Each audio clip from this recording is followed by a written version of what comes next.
Outra característica importante, meus amigos, outra característica importante.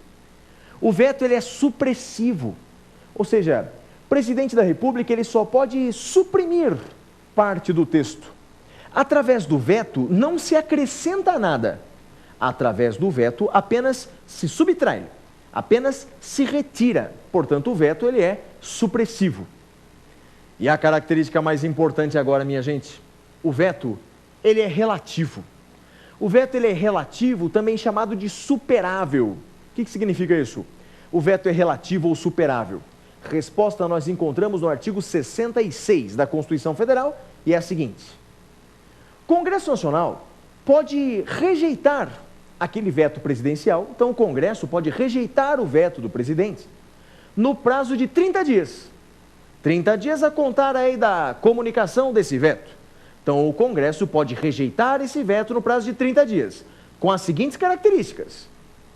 Então, o Congresso rejeita esse veto, pode rejeitar no prazo de 30 dias, votará, o Congresso vai votar essa discussão aí em sessão conjunta, portanto, aquela que junta senadores com deputados, sessão conjunta, lá reunindo, pois, as duas casas do Congresso Nacional, em sessão conjunta, e pelo voto secreto da maioria absoluta. Então, guarde essas informações. O Congresso pode rejeitar o veto presidencial, de acordo com essas características, no prazo de 30 dias, reunido em sessão conjunta, deputados e senadores, e pelo voto secreto da maioria absoluta. Nesse caso, o Congresso, então, pode rejeitar o veto presidencial. Por fim, para terminarmos aqui a lei ordinária, duas últimas fases. A lei ordinária passará pela promulgação. Passará pela promulgação. O que é promulgação, essa tão falada promulgação? Ó, minha gente, em poucas palavras, promulgação é o atestado de existência de uma lei. Em resumo, promulgação é isso, o atestado de existência de uma lei. Eu faço sempre uma comparação entre o nascimento de uma lei e o nascimento de uma criança.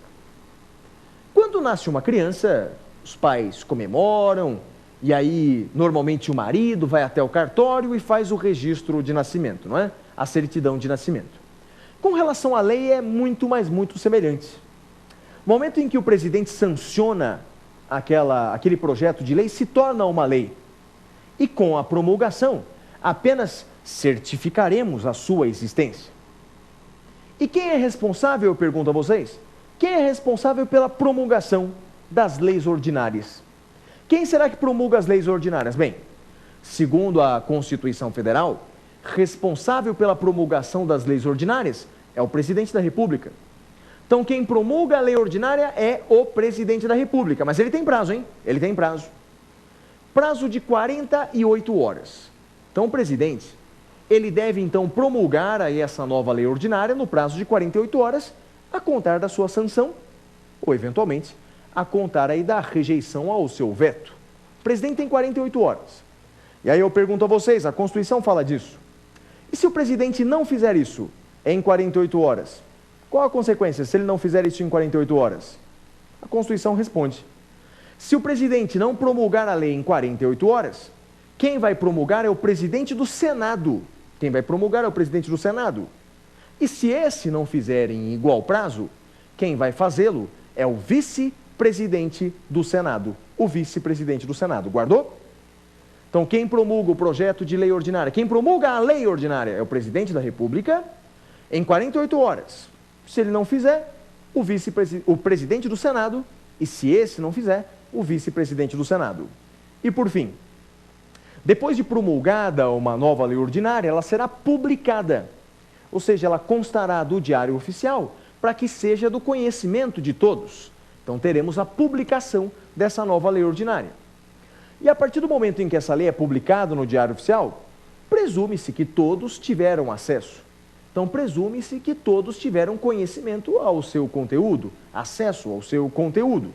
Tanto que o direito brasileiro diz que nós não podemos alegar o desconhecimento da lei para descumpri-la. Portanto, a lei é do conhecimento de todos. E, por fim, assim que publicada uma lei, normalmente Via de regra, há exceções, mas via de regra, a lei entrará em vigor 45 dias após a sua publicação. Portanto, publicada uma lei, normalmente, essa lei só vai entrar em vigor, ou, portanto, só vai ser de exigibilidade concreta depois de 45 dias, via de regra. Esse prazo aí de 45 dias, que nós chamamos de vacatio legis. É um período entre a publicação de uma lei e a sua entrada em vigor, vacatio legis, que no Brasil, via de regra, é de 45 dias. Mas, meus amigos, não se assustem. Esse prazo pode ser maior, a vacatio legis pode ser de 1 ano, 2 anos. A vacatio legis pode ser menor, vacatio legis de 30 a 15 dias. E o mais curioso, minha gente, a vacatio legis pode não existir. Simplesmente não existir. Para tudo isso basta previsão legal. Portanto, se a lei disser, essa lei entra em vigor na data da sua publicação, pronto. A lei vai entrar em vigor naquele instante sem a existência da vacatio legis. Tudo bem? Assim, então, meus queridos amigos, eu falei com vocês sobre aquilo que era mais importante acerca da lei ordinária. Falei sobre o projeto de lei ordinária, falei sobre a discussão da lei ordinária, falei sobre a aprovação da lei ordinária, falei sobre a sanção ou veto presidencial, falei sobre a promulgação e sobre a publicação. Tudo bem? Agora, meus queridos amigos, nesse instante, nós vamos para o segundo bloco do nosso programa de hoje. Um bloco que, na minha opinião, é o meu preferido. Um bloco que alunos de todo o Brasil poderão fazer suas indagações. Assim como você também pode fazer as suas indagações pelo nosso e-mail, provafinal@lfg.com.br. Vamos agora ver quais foram as perguntas que a mim foram endereçadas?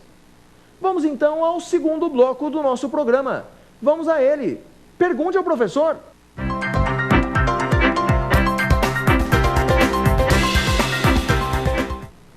Pois bem, meus amigos, chegamos ao segundo bloco do programa de hoje. O bloco intitulado Pergunte ao Professor. Alunos de todo o Brasil vão fazer perguntas acerca do tema do programa de hoje, ou seja, sobre lei ordinária. E assim como alunos de todo o Brasil podem nos perguntar, você também pode fazer as suas perguntas. Basta mandar um e-mail aqui para a gente. Nosso e-mail é provafinal@lfg.com.br. Participe, mande seu e-mail. Mas antes de ver os seus e-mails, vamos ouvir o que os alunos de todo o Brasil têm a nos perguntar?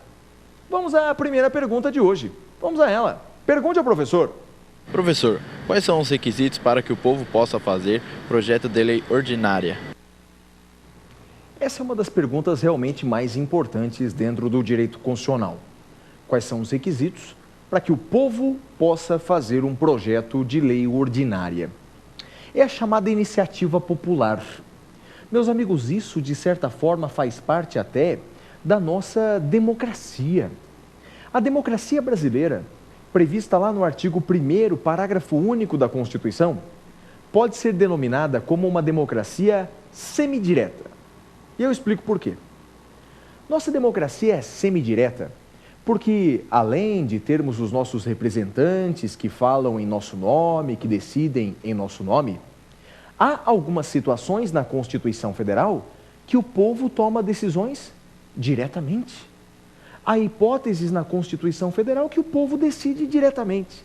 Meus amigos, então, nessas hipóteses nós temos plebiscito, referendo, e a iniciativa popular é um desses exemplos de participação direta do povo na coisa pública.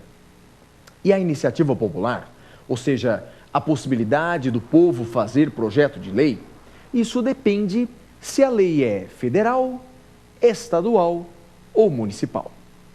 Em se tratando de lei federal, aí a Constituição, lá no artigo 61, parágrafo 2º, traz uma série de requisitos que eu repito a vocês, preste bastante atenção. Para se fazer um projeto de lei federal, de iniciativa popular, é necessário pelo menos 1% do eleitorado nacional. Então, 1% de assinaturas, 1% do eleitorado nacional, e haja assinatura, hein, meus amigos? No Brasil, nós temos atualmente mais de 150 milhões de eleitores. Portanto, 1% disso dá mais de 1,5 milhão de assinaturas.